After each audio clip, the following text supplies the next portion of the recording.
Hi everyone, ഇന്നത്തെ video പുതിയതായി ട്രേഡിംഗിലേക്ക് ഇറങ്ങാൻ പോകുന്നവർക്ക് വളരെ പ്രധാനപ്പെട്ട ഒന്നാണ്. ഏതൊരു ട്രേഡറും അറിഞ്ഞിരിക്കേണ്ട വളരെ ബേസിക് ആയിട്ടുള്ള ഇമ്പോർട്ടന്റ് ആയിട്ടുള്ള രണ്ട് കാര്യങ്ങളെ കുറിച്ചാണ് നമ്മൾ സംസാരിക്കാൻ പോകുന്നത്. Support and resistance. ട്രേഡേഴ്സിനിടയിൽ വളരെ പോപ്പുലർ ആയ ഒരു മെത്തേഡാണ് പ്രൈസ് ആക്ഷൻ ട്രേഡിംഗ്. ഇവിടെ പ്രൈസ് ആണ് ദൈവം എന്ന് വേണമെങ്കിൽ പറയാം. സോ പ്രൈസ് മൂവ്മെന്റിനെ ഡിപ്പെൻഡ് ചെയ്താണ് ട്രേഡർ എടുക്കുന്നത്. അപ്പോൾ കറക്റ്റ് ആയി അത് അനലൈസ് ചെയ്യാൻ വേണ്ടി നമ്മൾ അറിഞ്ഞിരിക്കേണ്ട ഒന്നാണ് support and resistance levels. So ഇന്നത്തെ വീഡിയോയിൽ നമ്മൾ എന്താണ് സപ്പോർട്ട് ആൻഡ് റെസിസ്റ്റൻസ് എന്നും എങ്ങനെ അത് കറക്റ്റായി പ്ലോട്ട് ചെയ്യാമെന്നും അത് ഉപയോഗിച്ചൊരു ട്രേഡിനുള്ള പോസിബിലിറ്റി എങ്ങനെ കണ്ടെത്താമെന്നും വിശദമായി ഡിസ്കസ് ചെയ്യുന്നതായിരിക്കും. Welcome to Grow Malayalam. നിങ്ങൾ ഇതുവരെയും നമ്മുടെ ചാനൽ സബ്സ്ക്രൈബ് ചെയ്തിട്ടില്ലെങ്കിൽ ഇപ്പോൾ തന്നെ ഒന്ന് സബ്സ്ക്രൈബ് ചെയ്യണമെന്ന് ഓർപ്പിക്കുകയാണ്. ഒപ്പം തന്നെ ആ ബെൽ ഐക്കൺ കൂടെ പ്രസ് ചെയ്യുക. So let's start today's video.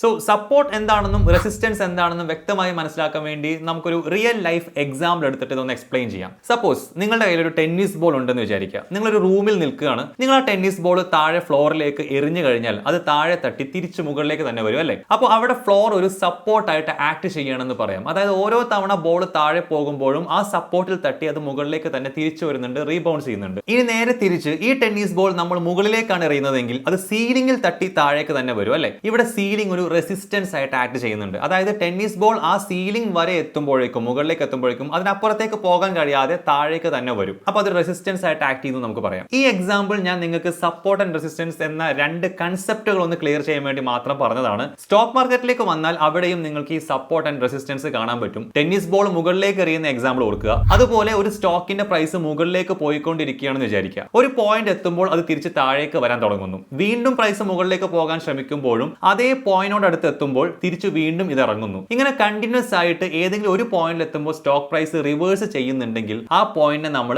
Resistance ആയിട്ട് കൺസിഡർ ചെയ്യും. ഇനി ടെന്നീസ് ബോൾ ഫ്ലോറിലേക്ക് എറിയുന്ന ആ എക്സാമ്പിൾ ആലോചിച്ച് നോക്കുക. അതേപോലെ സ്റ്റോക്ക് പ്രൈസ് താഴേക്ക് പോകുമ്പോൾ ഒരു സെർട്ടൈൻ പോയിന്റ് എത്തുമ്പോൾ അത് തിരിച്ച് കയറാൻ തുടങ്ങുന്നു. ഇങ്ങനെ പ്രൈസ് താഴേക്ക് വന്നുകൊണ്ടിരിക്കുമ്പോൾ കണ്ടിന്യൂസ് ആയി റിപ്പീറ്റഡ് ആയി ഒരു പോയിന്റിൽ എത്തുമ്പോൾ അത് തിരിച്ച് കയറാൻ തുടങ്ങുന്നുണ്ടെങ്കിൽ ആ പോയിന്റിനെ നമുക്ക് എന്ത് വിളിക്കാം? സപ്പോർട്ട് ലെവൽ എന്ന് വിളിക്കാം. കൺഫ്യൂഷൻ ഒട്ടും ഇല്ലാതിരിക്കാൻ വേണ്ടി നമ്മൾ ഒരു ചാർട്ട് വെച്ച് സപ്പോർട്ട് ആൻഡ് റെസിസ്റ്റൻസ് പ്ലോട്ട് ചെയ്ത് പഠിച്ചിട്ട് മാത്രമേ ഈ വീഡിയോ അവസാനിപ്പിക്കുകയുള്ളൂ. സോ തുടർന്നും വീഡിയോ നിങ്ങൾ മുഴുവനായിട്ടും കാണണം. അപ്പോൾ ആദ്യം നമുക്കിതൊന്ന് സിമ്പിൾ ആയിട്ട് വരച്ച് കാണിച്ച് എക്സ്പ്ലെയിൻ ചെയ്യാം. അതിനുവേണ്ടി നിങ്ങൾ സ്ക്രീനിൽ നോക്കണം. സപ്പോസ് ഒരു സ്റ്റോക്ക് അപ്വാർഡിലേക്ക് ഇങ്ങനെ മൂവ് ചെയ്യുകയാണെന്ന് വിചാരിക്കുക. സോ ഈ ഒരു പോയിന്റിൽ എത്തുമ്പോൾ തിരിച്ച് താഴേക്ക് ഇറങ്ങുന്നുണ്ട്. വീണ്ടും തിരിച്ച് കയറാൻ നോക്കി അതേ പോയിന്റിലേക്ക് എത്തുമ്പോൾ പിന്നെയും അത് ഇറങ്ങി. അങ്ങനെ അത് റിപ്പീറ്റ് ചെയ്തുകൊണ്ടിരിക്കുന്നു കുറച്ച് നേരത്തേക്ക്. അപ്പോൾ ഈ പോയിന്റിനെ കണക്ട് ചെയ്ത് നമ്മളൊരു ലൈൻ ഡ്രോ ചെയ്താൽ നമുക്കൊരു റെസിസ്റ്റൻസ് ലെവൽ കിട്ടി. ഇതേപോലെ ഇവിടെ നിങ്ങൾ നോക്കുകയാണെങ്കിൽ ഈ ലെവൽ എത്തുമ്പോൾ പ്രൈസ് പിന്നെ എന്ത് ചെയ്യുന്നുണ്ട്? താഴേക്ക് പോകാതെ തിരിച്ചു മുകളിലേക്ക് പോകുന്നതായിട്ട് കാണാം.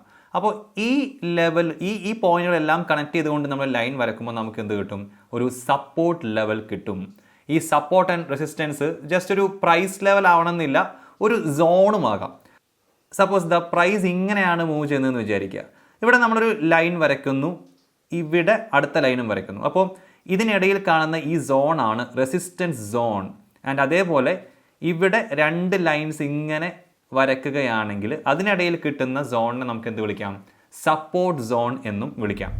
അപ്പോൾ എന്തുകൊണ്ട് ഇങ്ങനെ സംഭവിക്കുന്നു എന്നൊരു ചോദ്യം ഉണ്ടല്ലോ. അതിൻ്റെ ഉത്തരം നമുക്ക് നോക്കാം. ആദ്യം റെസിസ്റ്റൻസിന്റെ കേസ് എടുക്കാം. പ്രൈസ് മുകളിലേക്ക് പോകുന്നത് എപ്പോഴാണ്? കൂടുതൽ പേര് ആ സ്റ്റോക്ക് വാങ്ങാൻ തുടങ്ങുമ്പോഴാണ് അല്ലേ? ഈ പ്രൈസ് ഇങ്ങനെ മുകളിലേക്ക് പോയിക്കൊണ്ടിരിക്കുമ്പോൾ കുറച്ച് കഴിഞ്ഞാൽ ബയേഴ്സിന്റെ ഇൻട്രസ്റ്റ് അങ്ങോട്ട് കുറയും. കാരണം കൂടുതൽ പേര് വാങ്ങാൻ റെഡി ആവുന്നത് കൊണ്ട് പ്രൈസ് കൂടിയിട്ടുണ്ടാകും. കൂടിയ പ്രൈസിന് ബൈ ചെയ്യാൻ അത്ര താല്പര്യം ഉണ്ടാകില്ല എല്ലാവർക്കും. അവിടെ സെല്ലേഴ്സിന്റെ ഇൻട്രസ്റ്റ് കൂടും. ബയേഴ്സ് എപ്പോഴും കുറഞ്ഞ വിലക്ക് വാങ്ങാനും സെല്ലേഴ്സ് കൂടിയ വിലക്ക് വിൽക്കാനാണല്ലോ ട്രൈ ചെയ്യുക. സോ അങ്ങനെ ബൈ വോളിയം കുറഞ്ഞു വന്ന് സെൽ വോളിയം കൂടുമ്പോഴാണ് പ്രൈസ് താഴേക്ക് പോകാൻ തുടങ്ങുന്നത്. ആ പെർട്ടിക്കുലർ ലെവൽ റിപ്പീറ്റ് ചെയ്യുമ്പോൾ നമ്മൾ അതിനെ റെസിസ്റ്റൻസ് ലെവലായിട്ട് കൺസിഡർ ചെയ്യുന്നു. ഇതിന്റെ നേരെ ഓപ്പോസിറ്റ് കേസാണ് സപ്പോർട്ട് ലെവലിൽ സംഭവിക്കുന്നത്. പ്രൈസ് താഴേക്ക് ഇറങ്ങുമ്പോൾ വാങ്ങാൻ ആളുകൾ കൂടും. അങ്ങനെ ബയേഴ്സ് വോളിയം ഇൻക്രീസ് ചെയ്യും, സെല്ലേഴ്സ് വോളിയം ഡിക്രീസ് ആകും. അങ്ങനെ ബൈയിങ് ഡൊമിനേറ്റ് ചെയ്യാൻ തുടങ്ങുന്ന ആ ലെവലിൽ വെച്ച് സ്റ്റോക്ക് പ്രൈസ് വീണ്ടും ഉയരാൻ തുടങ്ങും. ആ പെർട്ടിക്കുലർ ലെവൽ റിപ്പീറ്റ് ചെയ്യുമ്പോൾ നമ്മൾ അതിനെ സപ്പോർട്ട് ലെവലായിട്ട് കൺസിഡർ ചെയ്യുന്നു. പിന്നെ പിന്നെ സപ്പോർട്ട് ആൻഡ് റെസിസ്റ്റൻസ് നമുക്ക് ഡെയിലി ടൈം ഫ്രെയിം മുതൽ ഇയർലി ടൈം ഫ്രെയിം വരെയുള്ള ഏത് ചാർട്ട് എടുത്താലും പ്ലോട്ട് ചെയ്യാൻ പറ്റും.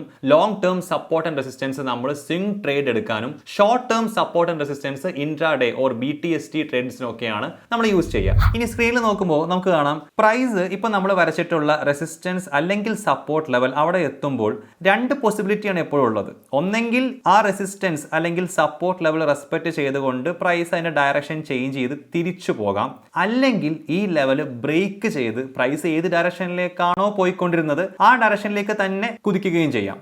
അങ്ങനെ പ്രൈസ് ഈ റെസിസ്റ്റൻസ് അല്ലെങ്കിൽ സപ്പോർട്ട് ലെവൽ ബ്രേക്ക് ചെയ്താൽ നല്ലൊരു മൂവ്മെന്റ് സ്റ്റോക്ക് പ്രൈസിൽ പിന്നെ കാണാറുണ്ട്. അതിനെ നമ്മൾ ബ്രേക്ക് ഔട്ട് എന്ന് വിളിക്കും. അതിനെക്കുറിച്ച് വൈകാതെ തന്നെ നമ്മൾ ഇതുപോലെ ഡീറ്റെയിൽഡ് ആയിട്ട് വീഡിയോ ചെയ്യുന്നതാണ്. സോ അതിലേക്ക് നമ്മളിപ്പോൾ കാര്യമായിട്ട് കടക്കുന്നില്ല. സോ പറഞ്ഞു വന്നത് എന്താണെന്ന് വെച്ച് കഴിഞ്ഞാൽ നമ്മൾ ഈ ലെവലിൽ ട്രേഡ് എടുക്കാൻ ഉദ്ദേശിക്കുമ്പോൾ ഈ ഒരു ഓപ്പോസിറ്റ് മൂവ്മെന്റ് കൂടെ എക്സ്പെക്ട് ചെയ്ത്, അതായത് ഈ ബ്രേക്ക് ഔട്ട് കൂടെ എക്സ്പെക്ട് ചെയ്ത് അതിനനുസരിച്ച് വേണം സ്റ്റോപ്പ് ലോസ് സെറ്റ് ചെയ്യാൻ. ബിക്കോസ് ചിലപ്പോൾ നമ്മൾ സപ്പോർട്ട് ഓർ റെസിസ്റ്റൻസ് എക്സ്പെക്ട് ചെയ്തുകൊണ്ട് ട്രേഡ് എടുക്കുകയും പക്ഷേ അതിന് പകരം ബ്രേക്ക് ഔട്ട് സംഭവിക്കുകയും ചെയ്താൽ നമുക്ക് വലിയ നഷ്ടം വരാൻ സാധ്യതയുണ്ട്. ഇനി വേണമെങ്കിൽ നേരെ തിരിച്ചും സംഭവിക്കാം. ബ്രേക്ക് ഔട്ടിലുള്ള ചാൻസ് മനസ്സിലാക്കി ട്രേഡ് എടുത്തു, പക്ഷേ അതൊരു ഫോൾസ് ബ്രേക്ക് ഔട്ട് ആയി പോയാലോ? അപ്പോൾ ഈ ഫോൾസ് ബ്രേക്ക് ഔട്ട് എന്താണെന്ന് സംശയം വരും. അത് നമ്മൾ അടുത്ത വീഡിയോയിൽ വിശദമായിട്ട് സംസാരിക്കുന്നതാണ്. Don't bother about that. അപ്പോൾ അത്തരം സന്ദർഭങ്ങളിലൊക്കെ നഷ്ടം വരാതിരിക്കാൻ വേണ്ടിയിട്ടാണ് നമ്മൾ ഈ സ്റ്റോപ്പ് ലോസ് ഓർഡർ പ്ലേസ് ചെയ്യുന്നത്. ഇനി നമുക്ക് ഇത് ഒരു ചാർട്ടിൽ എങ്ങനെ പ്ലോട്ട് ചെയ്യാമെന്നും അത് വെച്ച് ട്രേഡിനുള്ള ഒരു പോസിബിലിറ്റി എങ്ങനെ കണ്ടുപിടിക്കാമെന്നും നോക്കാം. അപ്പോൾ നിങ്ങൾക്ക് ഇതുവരെ പറഞ്ഞ എല്ലാ കാര്യങ്ങൾക്കും കുറച്ചുകൂടെ ക്ലാരിറ്റി ഉണ്ടാകും. അതിനുവേണ്ടി നമ്മൾ ആദ്യം പരിചയപ്പെടേണ്ട രണ്ട് കാര്യങ്ങളുണ്ട്. Bullish candle and bearish candle.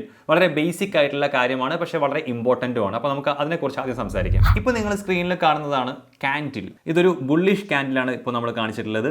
ഈ കാൻഡിലിന്റെ ഓപ്പൺ ആണ് ഈ ഭാഗം, ഇത് ക്ലോസ് എന്നാണ് വിളിക്കുന്നത്. ബുള്ളിഷ് ആയതുകൊണ്ട് ഓപ്പൺ ചെയ്ത പ്രൈസിനേക്കാൾ കൂടിയ പ്രൈസിലായിരിക്കും ക്ലോസിംഗ് നടക്കുന്നത്. പിന്നെ ഈ കാണുന്നതാണ് ഇതിന്റെ ബോഡി എന്ന് വിളിക്കുന്ന പാർട്ട്. ഈ പോയിന്റ് അതിന്റെ ഹൈ ആൻഡ് ഇതാണ് അതിന്റെ ലോ. ഈ രണ്ട് പെർട്ടിക്കുലർ പോർഷൻസിനെ നമ്മൾ വിക്ക് അല്ലെങ്കിൽ ഷാഡോ എന്നാണ് വിളിക്കുന്നത്. അതായത് ഓപ്പണിംഗിൽ നിന്നും ലോ വരെയുള്ള ഈ ഒരു പോർഷനെയാണ് നമ്മൾ ഷാഡോ അല്ലെങ്കിൽ വിക്ക് എന്ന് വിളിക്കുന്നത്. അതുപോലെ തന്നെ ക്ലോസിൽ നിന്നും ഹൈ വരെയുള്ള ആ പാർട്ടിനെ. അപ്പർ ഷാഡോയുടെ നീളം കൂടുതലാണെങ്കിൽ സെൽ ഓഫ് കൂടുതലാണ് എന്നും പ്രൈസ് റിവേഴ്സ് ചെയ്യുമെന്നും നമുക്ക് പ്രതീക്ഷിക്കാം. അതേപോലെ ലോവർ ഷാഡോയുടെ നീളം കൂടുതലാണെങ്കിൽ ഒരു ബുള്ളിഷ് മൂവ്മെന്റിനുള്ള പോസിബിലിറ്റി ഉണ്ടെന്ന് നമുക്ക് കണക്കാക്കാം. ഇനി ഇപ്പോൾ കാണുന്നത് ബെയറിഷ് കാൻഡിൽ ആണ്.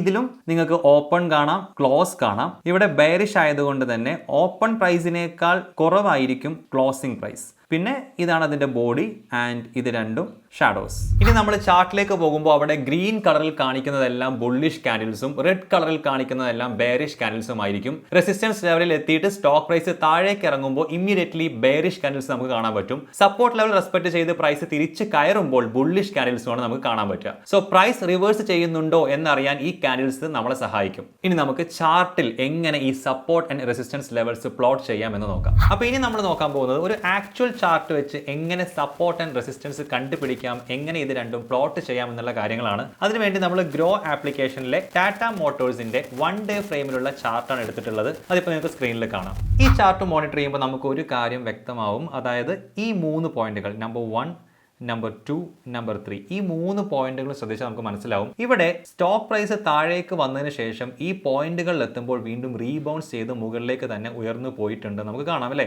അപ്പോൾ ആസ് പെർ അവർ ഡെഫിനിഷൻ ഈ ഏരിയ എന്താണ്? നമ്മുടെ സപ്പോർട്ട് ഏരിയ ആണ്, സപ്പോർട്ട് ലെവൽ ആണ്. ഇവിടെ നമ്മുടെ സ്റ്റോക്ക് പ്രൈസിന് സപ്പോർട്ട് കിട്ടുന്നുണ്ട് അല്ലേ, അതുകൊണ്ടാണ് റീബൗൺസ് ചെയ്യുന്നത്. ദാറ്റ് മീൻസ് നമുക്ക് ഇവിടെ സപ്പോർട്ട് ലെവൽ കിട്ടുന്നുണ്ട്. ഈ സപ്പോർട്ട് ലെവൽ നമുക്ക് മനസ്സിലാക്കാൻ വേണ്ടി നമുക്കൊരു സപ്പോർട്ട് ലൈൻ വരക്കാം. ഈ ലൈൻ വരക്കാൻ വേണ്ടി നമ്മൾ ചെയ്യേണ്ടത് മുകളിൽ ഡ്രോ എന്ന ഒരു ഓപ്ഷൻ ടൂൾ ബോക്സിൽ കാണാൻ പറ്റും. അവിടെ ക്ലിക്ക് ചെയ്യുക. അപ്പോൾ നമുക്കൊരു സൈഡ് പാനൽ ഓപ്പൺ ആയിട്ട് വരും. അവിടെ നമുക്ക് ഹൊറിസോണ്ടൽ ലൈൻ വരക്കാനുള്ള ഓപ്ഷൻ ഉണ്ട്. നമുക്കത് സെലക്ട് ചെയ്യാം. സെലക്ട് ചെയ്തതിന് ശേഷം നമ്മുടെ ഈ 3 സപ്പോർട്ട് ലെവലിനെ ഇൻഡിക്കേറ്റ് ചെയ്യുന്ന 3 പോയിന്റിനെയും കൂടെ കണക്ട് ചെയ്യുന്ന രീതിയിൽ നമ്മൾ ഒരു ലൈൻ പ്ലേസ് ചെയ്ത് ജസ്റ്റ് ക്ലിക്ക്. അപ്പോൾ നമ്മുടെ സപ്പോർട്ട് ലൈൻ അവിടെ എന്തായി? അപ്ലൈ ആയി. അതവിടെ ഫിക്സ് ആയിട്ടുണ്ട്. സോ നമുക്കിപ്പോൾ ക്ലിയർ ആയിട്ട് കാണാൻ പറ്റും നമ്മുടെ ഈ സപ്പോർട്ട് ലൈനിൽ ടച്ച് ചെയ്യുന്ന സമയത്ത് എന്ത് ചെയ്തിട്ടുണ്ട്? പ്രൈസ് വീണ്ടും റീബൗൺസ് ചെയ്ത് മുകളിലേക്ക് തന്നെ പോയതായിട്ട് നമുക്ക് കാണാൻ പറ്റും. ഓക്കെ, സോ കൺഗ്രാറ്റുലേഷൻസ്, നമ്മൾ നമ്മുടെ ആദ്യത്തെ സപ്പോർട്ട് ലെവൽ കണ്ടുപിടിച്ച് ഫിക്സ് ചെയ്ത് വെച്ചിരിക്കുകയാണ്. ഇനി നമുക്ക് എന്ത് ചെയ്യണം? റെസിസ്റ്റൻസ് ലെവൽ ഐഡന്റിഫൈ ചെയ്യണം. അതുപോലെ അവിടെ നമുക്കൊരു റെസിസ്റ്റൻസ് ലൈന് വരക്കണം അല്ലേ. അപ്പോൾ നമുക്ക് ചാർട്ട് നോക്കിയാൽ മനസ്സിലാവും. ഇവിടെ ഒരു ഹൈ വന്നിട്ടുണ്ട്, ഒരു സെൽ ഓഫ് നടന്നിട്ടുണ്ട്. അതുപോലെ തന്നെ ഇവിടെയും ഒരു സെൽ ഓഫ് നടന്നിട്ടുണ്ട്. ഇത് രണ്ടും ഏകദേശം ഒരേ ലെവലിലാണ് വരുന്നത്. അതുകൊണ്ട് തന്നെ ഈ പോയിന്റിൽ എത്തുമ്പോൾ നമുക്ക് കാണാൻ പറ്റുന്നത് ഉയർന്നു വന്ന പ്രൈസ് ആ ലെവലിൽ എത്തുമ്പോൾ താഴേക്ക് പോയിട്ടുണ്ട്. ദാറ്റ് മീൻസ് ഇത് നമ്മുടെ റെസിസ്റ്റൻസ് ലെവലായിട്ട് ആക്ട് ചെയ്യാവുന്ന ഏരിയയാണ്. അതുകൊണ്ട് ഈ രണ്ട് പോയിന്റുകളെയും കണക്ട് ചെയ്ത് നമുക്കൊരു ലൈൻ വരക്കാൻ പറ്റിക്കഴിഞ്ഞാൽ അത് നമ്മുടെ റെസിസ്റ്റൻസ് ലൈൻ ആയിട്ട് ആക്ട് ചെയ്യും. സോ അതിനുവേണ്ടി അഗെയിൻ നമ്മൾ ഹൊറിസോണ്ടൽ ലൈൻ സെലക്ട് ചെയ്യുന്നു ആൻഡ് ഈ രണ്ട് പോയിന്റുകളെയും കണക്ട് ചെയ്തുകൊണ്ട് നമ്മൾ ലൈൻ പ്ലേസ് ചെയ്യുന്നു and just click. So we got our resistance line. അപ്പോൾ ഇപ്പോൾ നമുക്ക് സപ്പോർട്ട് ലൈനും കിട്ടി, റെസിസ്റ്റൻസ് ലൈനും കിട്ടി, അതിനിടയിൽ ഒരു ഏരിയ നമുക്ക് കിട്ടിയിട്ടുണ്ട്, ഒരു ചാനൽ കിട്ടിയിട്ടുണ്ട്. ഈ ചാനലിലാണ് ഇത്രയും നേരം ട്രേഡ് നടന്നുകൊണ്ടിരുന്നിട്ടുള്ളത്, അതിന് പുറത്തേക്ക് പോയിട്ടില്ല. അപ്പോൾ നമുക്ക് നമ്മുടെ സപ്പോർട്ട് ലൈനും റെസിസ്റ്റൻസ് ലൈനും വരയ്ക്കുന്നത് എങ്ങനെയെന്ന് മനസ്സിലായി. ഇനി എങ്ങനെ ഇത് ഉപയോഗിച്ച് ട്രേഡ് ചെയ്യാം എന്നുള്ളതാണ് നമ്മുടെ മെയിൻ പാർട്ട്. അതിലേക്ക് വരാം. അപ്പോൾ നേരത്തെ നമ്മൾ പരിചയപ്പെട്ട ഒരു ടേം ഉണ്ടായിരുന്നു ബ്രേക്ക് ഔട്ട്. ഈ റെസിസ്റ്റൻസ് അല്ലെങ്കിൽ സപ്പോർട്ട് ലെവൽ എപ്പോഴാണോ ബ്രേക്ക് ചെയ്തുകൊണ്ട് പ്രൈസ് പുറത്തേക്ക് കടക്കുന്നത് അവിടെയാണ് നമ്മൾ ബ്രേക്ക് ഔട്ട് എന്ന് പറയുന്നത്. അപ്പോൾ നമ്മൾ ഇനി നോക്കേണ്ടത്, ട്രേഡ് ചെയ്യാൻ വേണ്ടി നമ്മൾ നോക്കേണ്ടത് ഒരു ബ്രേക്ക് ഔട്ട് വരുന്നുണ്ടോ എന്നാണ്. അപ്പോൾ നമുക്ക് നോക്കാം. നമ്മളിപ്പോൾ പ്ലോട്ട് ചെയ്ത ചാർട്ടിൽ റെസിസ്റ്റൻസ് ലൈനും അതുപോലെ തന്നെ സപ്പോർട്ട് ലൈനും വരച്ചു കഴിഞ്ഞു.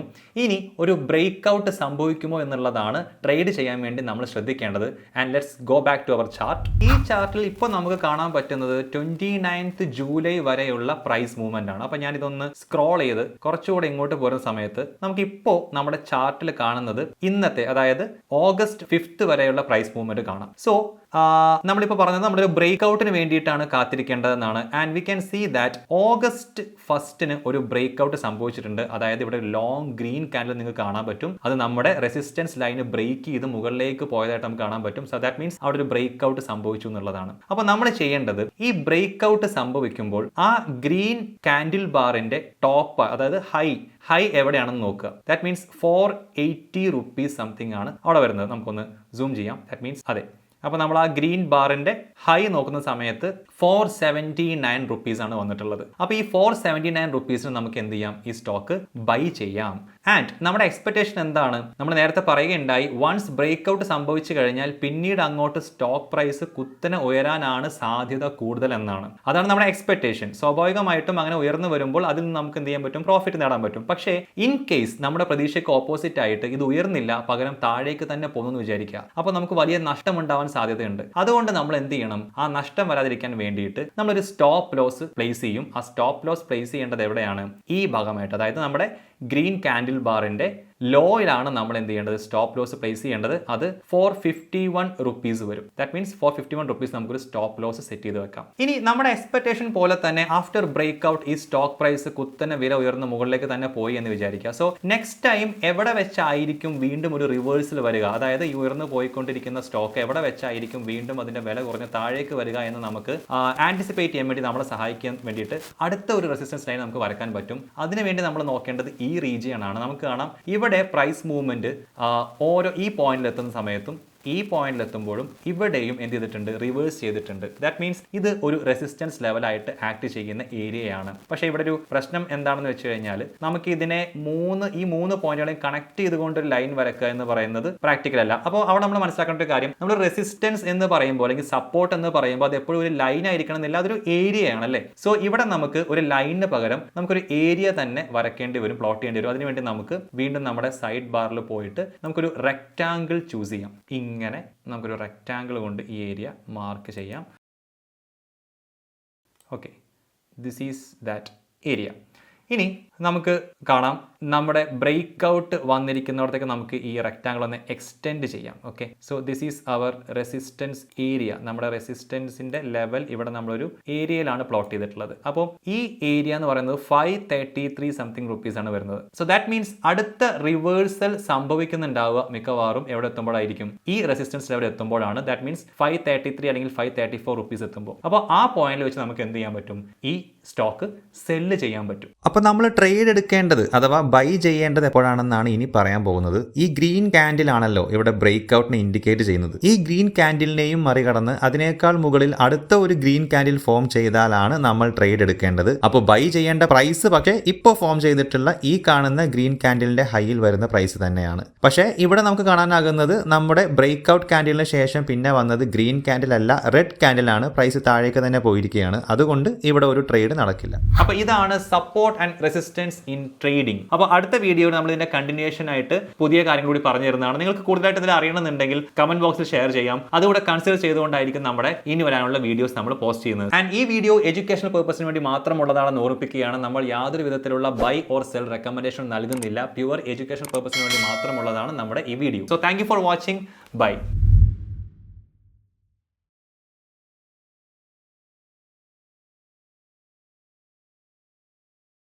Investment in securities market are subject to market risks. Read all the related documents carefully before investing. Please read the risk disclosure documents carefully before investing in equity shares, derivatives, mutual fund, and or other instruments traded on the stock exchanges.